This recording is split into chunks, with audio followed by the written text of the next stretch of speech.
sistema basado en la esclavitud. Mentir es su gran virtud. Para poderle mentir a la juventud, no basta con la actitud. El Estado al servicio. Bienvenidos a Líderes de Archivo, el programa que da que hablar y le da la palabra a los protagonistas de la Argentina y del mundo. Mañana se define la pelea Hillary Clinton-Donald Trump y los ojos del mundo están puestos en Estados Unidos. Y en Líderes de Archivo vamos a meternos de lleno con este tema porque hay una particularidad en Estados Unidos y es que es uno de los países pioneros y con larga tradición en lo que tiene que ver con debates presidenciales. Hace poco, la semana pasada, en la Argentina se votó la obligatoriedad de los candidatos a asistir a los debates presidenciales. Bueno, en Estados Unidos tienen una larga tradición y de hecho hicieron 3 debates Hillary Clinton con Donald Trump. Y hablábamos de esa tradición norteamericana que se remonta al primer debate en el año 1960 entre Richard Nixon y John Fitzgerald Kennedy. Y fue quizás aquel primer debate fundamental, fue quizás uno de los debates en donde más influyó en el resultado posterior de la elección. Porque bueno, claramente ahí estamos viendo ese debate, imágenes de ese debate, y lo vemos a Richard Nixon, y ahora ahí está John Fitzgerald Kennedy. Fue un debate muy importante porque eran los primeros tiempos de la televisión y John Fitzgerald Kennedy daba una imagen mucho más jovial, mucho más televisiva, si se quiere decir. Y Richard Nixon, que era un hombre más acostumbrado a ser un monje negro de la política, se lo notó muy duro, muy nervioso. La verdad que le costó mucho este debate, tanto le costó que John Fitzgerald Kennedy terminó siendo presidente de los Estados Unidos y de hecho Richard Nixon no reiteró otros debates. Y el otro debate, quizás también mostramos estos dos porque nos parece por distintos motivos de los más importantes, porque tiene una larga tradición de debates en Estados Unidos, es el que en 1980 protagonizaron Ronald Reagan con Jimmy Carter, en realidad el presidente Jimmy Carter con Ronald Reagan. ¿Y por qué la importancia de este debate? Bueno, porque hasta ahora sigue ostentando el récord de mayor audiencia, 81 millones de televidentes tuvo este debate que fue claramente una distinción entre dos políticas bien diferenciadas. Casi podríamos discutir ahora, o sea, en ese momento se dio una polarización tan importante como la que se está dando ahora entre Hillary y Trump. Lo que hay que ver es si aquella grieta y esta grieta tienen alguna similitud. Me parece que esta grieta está más enfocada por ver quién es menos peor de los dos, digamos, ¿no? Es como una curiosidad que tiene esta campaña electoral en Estados Unidos, que recordemos se hace de manera indirecta, como se solía hacer en la República Argentina hasta hace unas décadas atrás. De hecho, recuerdo la senaduría de Fernando de la Rúa, con Eduardo Vaca, que por colegio electoral salió senador de la Rúa, fue un tema bastante escandaloso en la Argentina en su momento, pero bueno, Estados Unidos se rige por el colegio electoral, se necesitan 270 electores para lograr la presidencia, que es la mitad más uno de ese colegio, entonces influye mucho en qué estado se gana, en qué estado se pierde y cómo se va conformando ese colegio electoral. Pero donde nos vamos a meter de lleno en el programa de hoy tiene que ver con esos 3 debates presidenciales que protagonizaron hace muy pocos días Hillary Clinton con Donald Trump. El primero fue el 26 de septiembre, el segundo el 9 de octubre y el último el 19 de octubre. Y para analizar estos discursos trajimos 3 analistas internacionales de primer nivel, como siempre los tenemos acostumbrados, gente que sabe y que piensa y que podemos un poco ver qué es lo que pasa en cada uno de los temas, en este caso en la elección que se va a definir mañana en los Estados Unidos. Un viejo amigo de la casa, Gastón Marano, Eduardo Martínez y Daniel Weisenberg. Exactamente. 3 analistas internacionales que nos van a ayudar un poco a entender. Y para empezar el programa, antes de entrar en los debates presidenciales, me gustaría una pequeña reflexión de cada uno de los 3 de cómo ven las elecciones o cuál creen que es el meollo de lo que se va a discutir mañana en las elecciones en Estados Unidos. Bueno, a mí particularmente me parece que, como bien lo adelantabas, es un escenario muy polarizado desde lo discursivo, el más polarizado desde lo discursivo en la historia contemporánea de los Estados Unidos. Es decir, siempre hubo diferencias entre el candidato demócrata y el candidato republicano. Sucede que esta vez el candidato demócrata parece un republicano moderado y el candidato republicano no parece un candidato, no viene de la política, es un outsider, no parece un republicano, ¿no? Entonces abre un escenario de incertidumbre total porque no nos sirve ninguna elección anterior como paradigma, como parámetro para poder pedir esta elección, ¿no? Es una competencia inédita en Estados Unidos. ¿Vos cómo lo ves? A ver, yo creo que justamente veía el video de Kennedy y pensaba que no hay una elección tan polarizada en lo ideológico de esa elección, ¿no? Y que paradójicamente se resolvió por muy pocos votos, porque la verdad que Kennedy ganó por muy poquitito, que también fue bastante complicada esa elección. Y creo que hubo un momento que se radicalizó demasiado la campaña, que Donald Trump jugó ese papel, y al llevarlo tan al extremo y hacerlo tan rápido, quedaron como 3 meses hasta llegar a mañana, donde o mantenía ese nivel o bajaba un poquito y siempre lo que hiciera iba a desilusionar, recién no lo escalonó, lo llevó al extremo. Es realmente una grita en serio y yo creo que mañana se juega la madre de todas las batallas entre las 12 de la noche y la 1 de la mañana con un par de estados que entran y la verdad es que todavía es increíble que Hillary Clinton esté peleando con Donald Trump y que en realidad ya es una derrota si no le tendría que ganar por paliza, porque realmente una persona que le dedicó tantos años a la política frente a una persona que dijo lo que dijo y viene justamente es un outsider, es casi vergonzoso no ganarle por mucho, ¿no? Ahora, perdóname, te toca a vos, te tiro esta pelota a vos, así hablan los 3. ¿Hillary es tan demócrata y Trump es tan republicano? Porque digo, a veces pareciera que Trump defiende los intereses obreros, por ejemplo, de los norteamericanos. Sí, la primera pregunta... Y Hillary es más de la élite intelectual norteamericana. Entonces, está medio confuso. Sí, es muy válido lo que preguntás y lo primero que uno tendría que preguntarse es si los lugares de demócrata y republicano realmente responden a condiciones ideológicas de los que ocupan esos lugares o a una necesidad de ofrecer un determinado producto a un electorado. Desde ese punto de vista me parece que por primera vez vemos con claridad que se puede ser un poco demócrata en algunos aspectos y un poco republicano en otros aspectos, porque tal cual vos decís, hay aspectos de Trump que se leen mejor pensándolo como un demócrata, si se quiere, un demócrata corrido a la derecha, y hay aspectos de Hillary que si uno los sacara de contexto y leyera, a veces me ha ocurrido, leyendo los transcripts de los debates, uno no sabe en alguna frase en particular de quién está leyendo. Así que creo que hay que repensar ese aspecto desde el punto de vista del marketing político, que nos enseña que estas posiciones absolutamente cristalizadas como demócrata y republicano han ido cediendo terreno a la formación de un producto que se ofrece al electorado. Yo tiendo a verlo así y es la única manera en la que me puedo responder por qué tenemos candidatos como estos para analizar. Bueno, vamos precisamente a arrancar con lo que fue el primer debate, el 26 de septiembre. A mí me llamaba mucho la atención cómo se mezclan los temas de la alta política con los temas personales.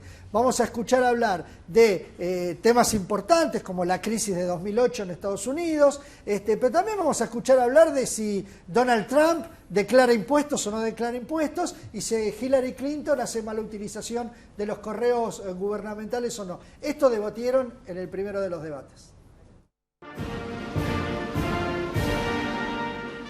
We have to stop our jobs from being stolen from us. We have to stop our companies from leaving the United States. So what I'm saying is we can stop them from leaving. We have to stop them from leaving, and that's a big, big factor. Let me let Secretary Clinton get there. Well, let's stop for a second and remember where we were 8 years ago.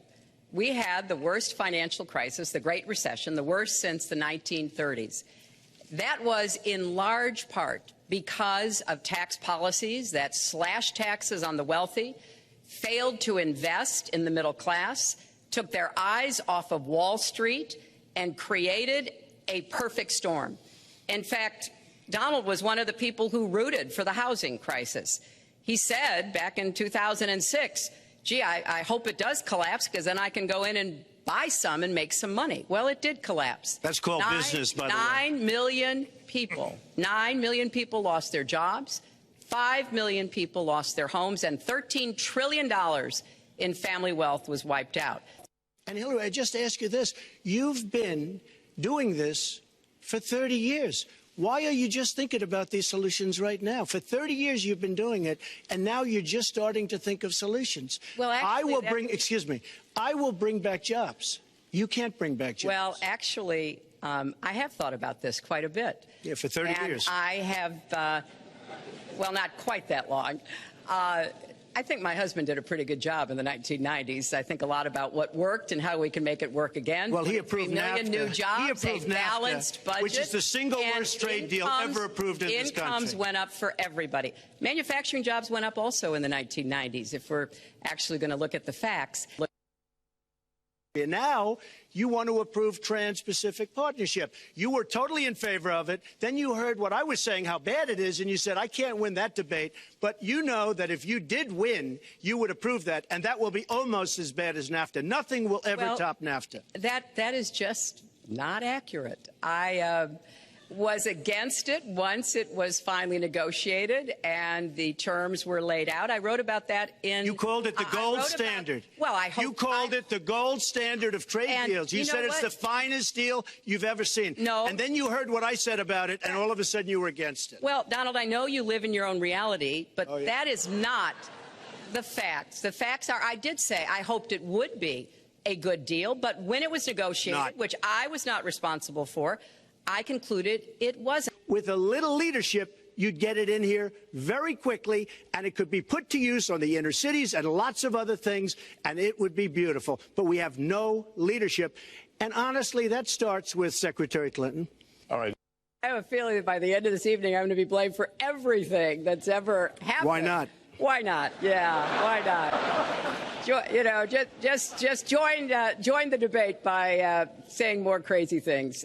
Now, let me say there's nothing crazy about not letting our companies bring their money back into their country. This is Secretary Clinton's 2 minutes, please. Mr. Trump, we're talking about the burden that Americans have to pay, yet you have not released your tax returns. And the reason nominees have released their returns for decades is that voters will know if their potential president owes money to, who he owes it to, and any business conflicts. I don't mind releasing. I'm under a routine audit, and it'll be released. And as soon as the audit's finished, it'll be released. I will release my tax returns against my lawyer's wishes when she releases her 33,000 emails that have been deleted. We know the IRS has made clear there is no prohibition on releasing it when you're under audit. So you've got to ask yourself, why won't he release his tax returns? And I think there may be a couple of reasons. First, maybe he's not as rich as he says he is. Second, maybe he's not as charitable as he claims to be. Third, we don't know all of his business dealings, but we have been told through investigative reporting that he owes about $650 million to Wall Street and foreign banks. Or maybe he doesn't want the American people, all of you watching tonight, to know that he's paid nothing in federal taxes, because the only years that anybody's ever seen were a couple of years when he had to turn them over to state authorities when he was trying to get a casino license, and they showed he didn't pay any federal income tax. So that makes me smart. I just left Detroit, and I just left Philadelphia, and you've seen me. I've been all over the place. You decided to stay home, and that's okay. I think Donald just criticized me for preparing for this debate. Bueno, parece que Donald Trump tiene su propio caso Panama Papers, digamos. Pues sí. No, sino, salvando las diferencias, digamos, pero me asombra con qué facilidad un candidato a presidente en Estados Unidos dice, Bueno, yo no revelé mis impuestos. Bueno, después un día de esto lo hago. Claro, pues sé qué pasó en realidad. El tipo en el año 95, esto para que la gente lo sepa, Sí. el año 95 declara que perdió $1.000 millones. Es decir, me fue mal, dice el tipo. Perdí $1.000 millones. Entonces, como perdí $1.000 millones, ¿qué le hicieron? Le condenaron la deuda de impuestos por 18 años. Entonces él se agarró, hizo todo un manejo de los números muy turbio y quedó eso. Entonces le están diciendo, a ver, nadie se sentó a contar si realmente perdiste $1.000 millones y si esto es realmente legal. Y él que dice, y mirá, no sé, las leyes las hizo tu marido, yo las cumplo y me agarro de la ley, pero eso es tramposo la forma que lo está haciendo. Y, es decir, me agarro de la ley que tu marido creó, dice. La verdad que no está bien visto en Estados Unidos que no paguen los impuestos o que estés retaseando para pagarlos más si sos candidato a presidente, porque con los impuestos se pagan las cuestiones sociales, se mantiene un país. Y eso realmente no estuvo bien visto.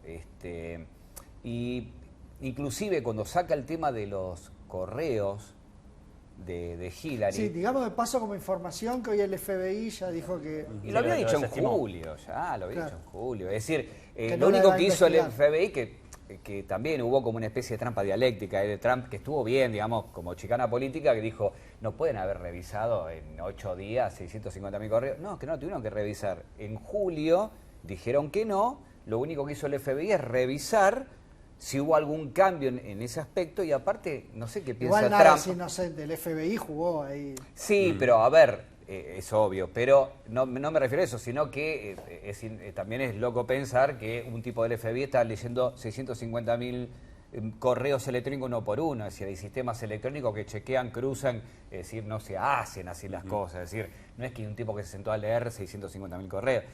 Es decir, me parece que este primer debate, no sé qué pensará mi colega, fue bastante pobre en general. Es decir, hubo mucha chicana personal, hubo poco de proyecto, hubo como destellos de cada uno de los protagonistas de habilidad, ¿no? Porque, por ejemplo, ella manejó muy bien el tema de los impuestos y hubo momentos también que titubeó mucho ante la presión de Trump, que le manejaba los tiempos interrumpiendo, pero hubo poco. A ver, en general la vieron ganadora a Hillary en ese primer debate. Sí, si ese debate se divide, como estuvo dividido temáticamente en 3 ejes, posiblemente el único eje en donde Trump haya salido más o menos con alguna paridad para con Hillary fue en el primero, cuando él tuvo la posibilidad de soltar estas frases que lo dejan mejor parado, esto que tiene que ver con permitir que las empresas traigan el dinero acá, con volcar datos sobre las empresas que se han ido de los Estados Unidos. Puso el ejemplo de Ford, aunque el CEO de Ford salió a desmentir que la planta que se había instalado en México hubiese quitado un solo empleo de los Estados Unidos. Pero digo, en esa parte sí Trump tuvo una mejor oportunidad de defender sus posturas. Ahora bien, cuando se tocaron temas como la seguridad interior y la situación que pasan algunos ciudadanos en manos de la policía, especialmente ciudadanos jóvenes negros, hubo lugares en donde estimo que Trump hubiera preferido no estar presente en el debate. Cuando salió ese tema y él hizo uso de la palabra, dijo, me voy a referir a cuestiones como el orden y la paz, temas que de ninguna manera mostraban que él tuviera empatía con lo que estaban pasando, y esa fue también la situación para que ocurra algo que no habíamos visto en un debate antes. Es lo único que destaco desde el punto de vista oratorio de este debate. Fue la primera vez en la historia de los debates presidenciales en los Estados Unidos en donde un candidato le dice al otro mirándolo a la cara, sos racista, que es un tema todavía tabú en los Estados Unidos. Hillary sacó a relucir en ese debate alguna anécdota del joven Trump negándole alquilar a una familia negra en un condominio que él controlaba y por supuesto sus constantes referencias a los mexicanos como la fuente del delito, a la prohibición de los musulmanes in totum, digamos, indistintamente de sus antecedentes. En todas las otras partes del debate en donde no tuvieron que ver con la cuestión del obrero de a pie de los Estados Unidos, del blue collar worker, la verdad es que Trump salió muy malherido, por lo menos a mi criterio, y por eso fue que Hillary se consagró un poco más. Teniendo en cuenta lo que él dice, que es algo que más o menos aceptado, digamos, Sí. ese concepto. ¿Qué es lo que hace malo Hillary para estar peleando con Trump? Bueno, y no despegar. A ver, no solamente Hillary, que tiene un perfil político ideológico que la acerca más a los moderados republicanos, como te decía antes, que a un típico candidato demócrata, sino sobre todo la historia reciente del Partido Demócrata. Lo que mencionabas recién, la base social históricamente de apoyo del Partido Demócrata, que son el blanco obrero, digamos, el trabajador estadounidense, el trabajador local, hoy es un sujeto político que no está siendo contenido por el Partido Demócrata, que quedó suelto por la crisis económica y por un montón de factores más. Sí, según Trump, las encuestas, sí, el 60% de los blancos vota a Trump. Sí. Y el 70% de los latinos, y creo que el 80% de los afroamericanos, vota a Hillary. Sí, hoy salió en el New York Times dividido, un mapa del voto blanco muy interesante que deja sobre la luz, deja a la luz muy claramente eso. Entonces creo que Hillary sale perjudicada porque el Partido Demócrata ha dejado de contener a un sujeto político que ha sido su histórica base de apoyo. Y por el otro lado, porque Trump, dentro de... Ahora, en política nadie es totalmente malo ni nadie es totalmente bueno. Dentro de del esnable perfil xenófobo, que es real, machista, su brutalidad, digamos, a la hora de construir una ideología, pone sobre la mesa, interpela al Partido Demócrata con algunas cuestiones que nunca había sido interpelado en los debates. Esto de, ¿qué hacemos invadiendo países? No es negocio. Los tratados de libre comercio no están funcionando bien. Digo, eso es algo que ha sido una constante en la política de los Estados Unidos y que nunca ha sido puesta en tela de juicio en un debate porque estaban más o menos de acuerdo. Esta vez es un punto de diferencia. Disculpa que te interrumpo un segundo porque para contarle a la gente que lo que estamos viendo es en vivo ahora en Florida. Está Bruce Springsteen cantando en el cierre de Hillary Clinton, cierre de campaña de Hillary Clinton en Florida, en los Estados Unidos. O sea que estamos con un tema que tiene tanta actualidad que en estos momentos está sucediendo, porque allá no hay veda electoral, porque las elecciones son mañana, pero se están haciendo hoy los cierres de campaña. En la Argentina son 48 horas. Y además hay mucha gente que ya votó, Por bueno, ejemplo, los extranjeros ya votaron por correo. Unos 45 millones de norteamericanos. Hasta votó el astronauta que está en la estación espacial. A mitad de octubre votó. Tienen un sistema del año 97 que pueden votar desde el espacio, así que hasta esa persona ya votó. Les propongo ahora ir al segundo de los debates, el 9 de octubre, en donde también discutieron de todo, entre otras cosas el Obamacare, el tema del sistema de salud que proponía Barack Obama, y también volvieron a insistir con el tema de los correos de Hillary, y también sobre el tema del machismo y la discriminación en Donald Trump. Vamos a ver estos fragmentos de ese segundo debate. I want to be the president for all Americans, regardless of your political beliefs, where you come from, what you look like, your religion. I want us to heal our country and bring it together, because that's, I think,